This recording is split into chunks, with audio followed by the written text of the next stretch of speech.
আপনি দৌড়ান, আপনার দেহে যতদিন প্রাণ আছে ঠিক ততটুক পর্যন্ত আপনি দৌড়ান। আজকে আমরা সবাই বেঁচে আছি এবং কালকে নাও থাকতে পারি। তো দেহে প্রাণ থাকা অবস্থায় আপনি যতটুকু সম্ভব যান প্রাণ দিয়ে আপনি দৌড়ান। হ্যাঁ ভাই সাহ, আমি বলতেছি আকাশন সাব ক্লাস 8 থেকে ইলেকট্রিসিয়ান আকাশ। তো আমরা আজকে ভাববো যে নেক্সট দিন আমরা কী করব।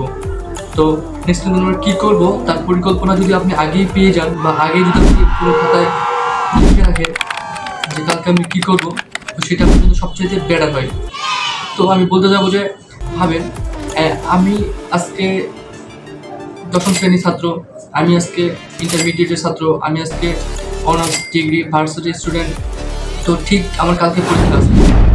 তো কালকে পরীক্ষা আছে এই জিনিসটা আমি যদি আজকে না ভেবে ভর্তি হওয়ার পর থেকে যদি ভাবি যে আমার 10 মাস 8 মাস 7 মাস পরে আমার পরীক্ষা আছে, তো এই জিনিসটা ভেবে যদি আমি সুন্দরভাবে পড়ালেখা করি এবং সার্টিফিকেট অর্জন না করার জন্য যদি আমি জ্ঞানের জন্য পড়ি সেই বিষয়টা, তো আমার জন্য সবচেয়ে বেশি ভালো হয়।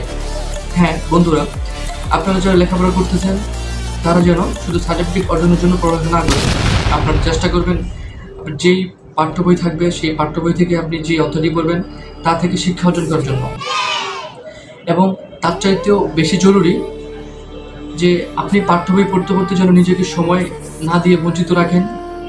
এটার জন্য মাস্ট বি আপনাকে খেয়াল করতে হবে। কেননা আজকে আপনি ভালো কোনো চাকরি করবেন, ভালো কোনো প্রতিষ্ঠানে গিয়ে চাকরির জন্য অ্যাপ্লাই করবেন। তো এই অ্যাপ্লাইয়ের জন্য দরকার আপনার সার্টিফিকেট, আপনার হচ্ছে যে ভালো performance, body figure, looking, handsome, কথা বলা স্টাইল সব কিছু মিলে আপনার সেই চাকরিটা দিবে। আপনার সার্টিফিকেট যদি 100% কারেক্টলি হয়, 100% খুব ভালো হয়ে যায়, সেক্ষেত্রে আপনি বলবো যে আপনি আমার ভিডিওটি স্কুল করে যান, তার কোনো প্রয়োজন নেই। আর যদি তার পাশাপাশি আপনার সব কিছু দরকার হয় তাহলে প্লিজ আপনি এই ভিডিওটা দেখবেন।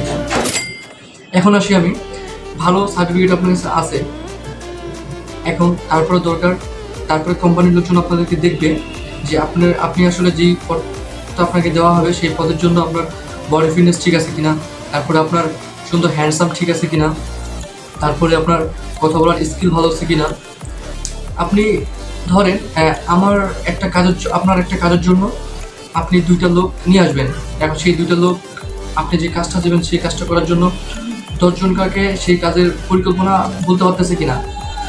সাপোজ আমি একটা কোম্পানি চালাবো, সেই কোম্পানির 10টা লোক থাকে, সেই 10টা লোককে চালানোর জন্য আমি একটা বসকে খুঁজবো, সেই বসের পদের জন্য একটা আমি লোককে হায়ার করবো। সেই লোককে হায়ার যাকে আমি করবো সে যেন দুর্বল না হয়, সে যেন সবার সঙ্গে ভালোভাবে কথা বলতে পারে, সে যেন তার সার্টিফিকেটে যা অর্জন করা আছে সেটা দিয়ে যেন সে ইমপ্রুভ করতে পারে, যে সে একজন স্মার্টলিভাবে আমার এই 10টা লোককে চালাতে পারবে। তাই বলতেছি, পরীক্ষার হলে আপনি যেভাবে পরীক্ষা দিয়ে আসেন না কেন সার্টিফিকেটে একটা মার্ক ওঠানো যাবে, কিন্তু আপনার ওই সার্টিফিকেটে যে নম্বরটা আছে সেই নম্বরটা তখনই ইমপ্রুভ হবে যখন আপনাকে আপনার সামগ্রিক পাঠ্যবস্তু থেকে কোনো কোশ্চিন করা হবে। পাঠ্যবস্তু থেকে কোশ্চিন করার পরে আপনার আইকিউ লেভেল টেস্ট করা হবে। যার যত বেশি আইকিউ লেভেল ভালো হবে সে ততটুকু পর্যন্ত আগাইতে পারবে। এখন আপনি ভালো স্টুডেন্ট হলেন, হওয়ার পরে আপনার আইকিউ লেভেল খুবই কম, এবং সেক্ষেত্রে আপনাকে আপনার যোগ্য কাজ থেকে বঞ্চিত করা হবে। তাই আমি বলতেছি আপনারা আজকে যেটাই ভাববেন সেটা যেন শুধু আজকের জন্য না হয়, সেটা যেন আজকে যেটা করবেন সেটা যেন 20 দিন আগে আপনি ভেবে রাখেন। আমাদের বাংলাদেশের যে জীবনকালে যেটা পরিসীমা দেওয়া আছে সেই পরিসীমার সাথে আপনি বেশি বাঁচতে পারবেন না, আল্লাহ না করুক, সেটার জন্য আপনার ভালো হলে যদি যায়। হ্যাঁ, ফার্স্ট অফ অল আমি বলবো কাম টু দ্য পয়েন্ট আমরা আসি। তো সময় আপনি আপনার নিজেকে কীভাবে সময় দিবেন। আপনারা 10ম শ্রেণীর পার হওয়ার পরই ছোটোখাটো একটা জব করেন, অথবা ইন্টারনেট পাস হওয়ার পরেই ছোটোখাটো জব করেন। আপনার যেটা প্যাশন আছে সেই প্যাশন আপনি লেগে বলুন, এরকম হলেও চলবে। তো পড়ার পরে আপনার যেই জিনিসটা ভালো লাগে, যে আমি মেকানিক্স হবো, বা আমি আপনার হচ্ছে যে ভালো কোম্পানি জব করবো, ভালো স্কিল বাড়াবো, আমি আইএলটিএস দিয়ে আমি বিদেশে যাবো, আদারওয়াইজ এক্সেট্রা এক্সেট্রা। সেক্ষেত্রে আমি বলবো যে ওই জিনিসটা সবচেয়ে বেশি আপনার হেল্প করবে যখন আপনি চাকরির জন্য অ্যাপ্লাই দেবেন। তো আপনার একাডেমিক স্টাডির পাশাপাশি আপনি ছোটোখাটো একটা জব করে আপনার যে প্যাশনটা আছে সেই প্যাশনটা আপনি বাড়াবেন। তো আমি বলবো যে আপনারা অবশ্যই যারা দশম শ্রেণীর ছাত্র, যারা ইন্টারমিডিয়েটের একাদশ শ্রেণীর ছাত্র, তারা সুন্দরভাবে তাদের একাডেমিক লেভেলের পাশাপাশি আপনারা একটা জব করবেন। সেই জবটাই আপনি ভাববেন যে এটা আমার একটা আউট ইনকাম, বা আপনার এটা ধরেন যে আমার যেটা প্যাশন আছে সেই প্যাশনের পাশাপাশি আমি এখান থেকে হেল্প নিচ্ছি। এটা যদি আপনি করেন তাহলে আপনার কী লাভ হবে আমি বলি। আপনি যখন এটা করবেন তখন আপনার যেটা সামগ্রিক যে কোনো খরচ থাকবে এবং আপনার প্যাশনের দিকে আগাইতে আপনার যতটুকু পর্যন্ত টাকা লাগবে সেই টাকাটা আপনি এখান থেকে পেয়ে যাবেন। এবং আপনি আপনার চাকরি করার জন্য যে একটা অভিজ্ঞতা সেটা আপনার আগে থেকে হয়ে গেল। তার থেকে বেটার হবে যে আপনি আপনার ফ্যামিলিকে কিছু টাকা হেল্প করতে পারবেন, আপনি নিজে ইনকাম করবেন এবং সবার সাথে চলতে ফিরতে আপনার একটা স্কিল হয়ে যাবে। তো এটা আপনি করতে পারেন।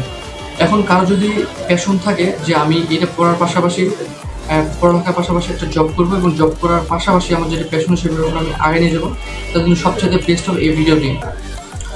দশম শ্রেণীর পরীক্ষার পরে আমার মনে হয় না কোনো ছাত্র যদি বাড়িতে থেকে যদি পড়ালেখা করে তার 90% ভিতরে আমি বলবো যে 80-70% ছাত্ররা ঝরে পড়ে যাবে। কেননা দশম শ্রেণীর পরে ছেলের সামগ্রিক বয়স, তারপরে এর ঘটনা চলে আসে, তখন তারা যদি নিজেই কিছু করে যদি চলতে পারে তাদের জন্য সবচেয়ে বেশি ভালো হয়। আমি আস্তে এক্সাম্পল দিব যে বাংলাদেশের ম্যাক্সিমাম ছাত্ররা বাড়ি থেকে ইন্টারমিডিয়েট, তারপরে অনার্স, ডিগ্রি, ভার্সিটি, এটা সব কিছু দেখা যায় যে ফ্যামিলি ফ্রেন্ড পড়ে। আমরা আদারওয়াইজ কান্ট্রিতে যদি দেখি, ভারতে অথবা আপনার Europe, America, Europe, America, Russia এগুলোতে একটা স্টুডেন্ট নাই যে পাশাপাশি জব করে না। প্রত্যেকটা স্টুডেন্ট তার একাডেমিক লেভেল থেকেই যে কোনো একটা জব করে থাকে। তারা সবচাইতে ভালো দিকে এগিয়ে আসে। এর কারণ হচ্ছে যে তারা এই অনলাইন বিষয়টা সবচেয়ে বেশি ধরে। তারা প্রত্যেকের কাছে একটা করে আপনার মোবাইল ডিভাইস আছে এবং এই মোবাইল ডিভাইসের মাধ্যমে তারা বিভিন্ন ধরনের কাজ করে থাকে। তো আমরা বাংলাদেশের ছেলেদের অথবা বাংলাদেশের স্টুডেন্টদের দিকে আমরা যদি তাকাই, তারা দেখা যাবে যে তাদের যে একাডেমিক লেভেল, ধরেন আমরা ইন্টার ছেলেদের দেখবো, তো ইন্টারের ছেলেদের যেরকম থাকার কথা চেহারা, বডি ফিটনেস, ঠিক সেরকমটা কিন্তু তাদের থাকে না। আদারওয়াইজ আমরা যদি রাশিয়ার স্টুডেন্টকে আমরা যদি দেখি, তো রাশিয়ার স্টুডেন্টদের যারা ইন্টার লেভেলের স্টুডেন্ট থাকে তাদের বডি ফিটনেস খুব ভালো থাকে এবং তাদেরকে দেখতে চমৎকার লাগে। আর বাংলাদেশের যারা স্টুডেন্ট তাদেরকে দেখে খুব ক্ষুণ্ণ লাগে এবং তাদেরকে অতটা ভালো দেখে না। এর কারণ হচ্ছে যে তারা এই বাংলাদেশের যে আপনার পড়ার যে সিস্টেমটা আছে সেই সিস্টেমটাতে তারা ঢুকে পড়েছে এবং এই সিস্টেমটা তারা পূরণ করতে গিয়ে তারা নিজেকে কখনো সময় দিতে পারে না। বাংলাদেশের যে লেখাপড়ার সিস্টেমটা আছে সেই সিস্টেমটা আমরা যদি সিলেবাসটা যদি টানি, তো জঘন্য লেখাপড়া। তো এই সিলেবাসটার ক্ষেত্রে একাডেমিক পড়াশোনা, সাপ্তাহিক এক্সাম, তারপরে মান্থলি এক্সাম, আরও এক্সট্রা এক্সাম থাকে। এক্সাম পূরণ করতে গিয়ে একটা স্টুডেন্ট সে ভাবেই না যে আমি কি করতে চাই, তাকে কি করতে হবে সেটা সে জানে না। তবে সে একাডেমিকের বিষয়টা মাথায় রাখতে গিয়ে সে আদারওয়াইজ সব কিছুকে ফেলে দেয়। সে ভাবে না কোন দিকে গেলে আমার নিজের ভালো হবে। বাংলাদেশের স্টুডেন্ট আমি বলি, ছাত্রছাত্রীরা হয় ধরেন মেডিকেল থেকে পড়ালেখা করলে সে ডক্টর, বিএড পড়াশোনা করলে সে বিইডিয়ান হবে, ইঞ্জিনিয়ার হবে।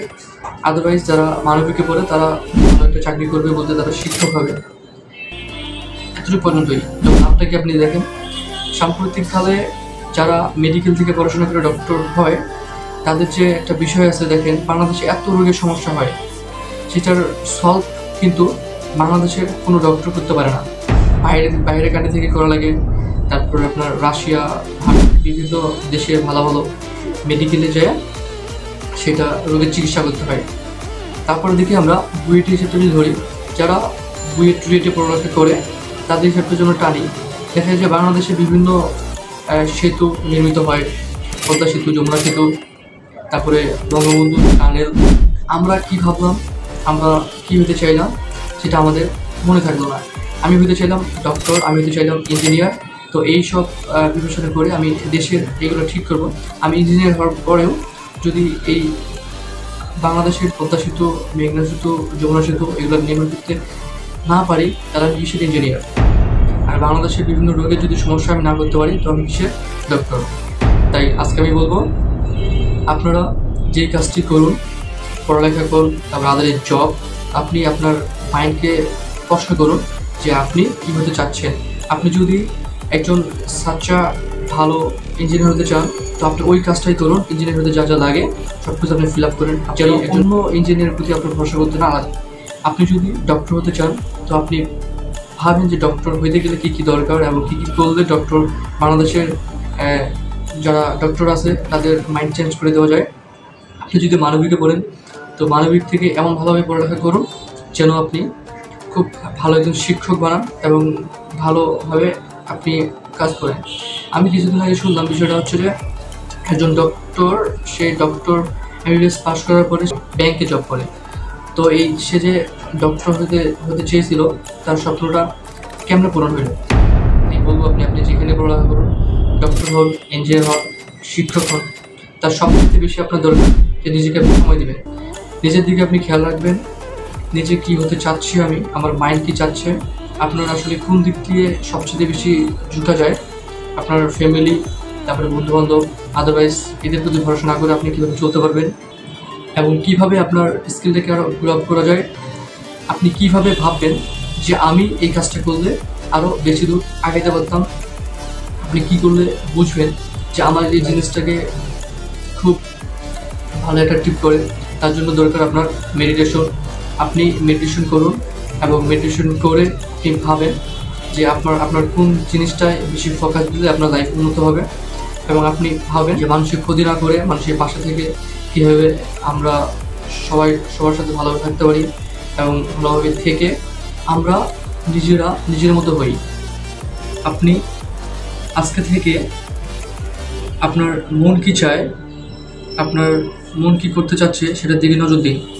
আপনিও দেখিয়ে দিন যে আপনি কিছু পারেন এবং শুধু পড়ালেখা করে এবং পড়ালেখার পাশাপাশি দুটোর মাধ্যমেই কীভাবে আমি আমার লক্ষ্যে পৌঁছাতে পারবো, কীভাবে সবার ভালোবাসা পাবো উইদাউট খারাপ কিছু না করে। তো এই বিষয়টা বলা ছিল আমার। আরেকটা বিষয় হচ্ছে যে আপনার লক্ষ্য পূরণের জন্য যেন কোনো লোক কোনো দিন আপনার প্রতি বিন্দু পরিমাণ রাগ, হিংসা এগুলা না করে। আপনি যদি ভালো জায়গায় যেতে পারেন এবং ভালো কাজ করেন, তো আপনার পিছনে অনেক লোক লাগবে, হাসাহাসি করবে, ঠাট্টা মশকরা করবে, তারপরে আপনাকে বাধা দেওয়ার চেষ্টা করবে। আপনার ফ্যামিলি থেকে অনেক ব্যাড রিপোর্ট আসবে। আপনাদের ফ্যামিলিতে যে অনেকের ছেলে, অনেক আঙ্কেল, চাচা, মামারা যে বলবে যে আপনার ছেলে তো খারাপ হয়ে গেছে, সারাদিন সময় নষ্ট করে। তো আমি তাদেরকে বলবো যে এগুলো আপনি সর্বদাই এড়িয়ে যান, এগুলো মাথা থেকে আপনি ঝেড়ে ফেলে দেন।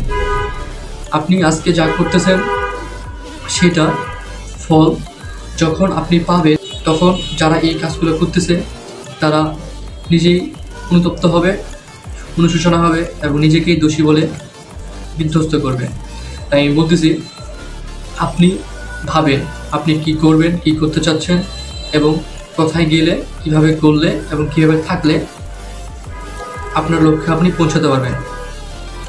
ঠিক আছে, দেখা হবে নেক্সট কোনো ভালো ভিডিওতে। থ্যাংক ইউ ভাই স্যার, আসসালামু আলাইকুম।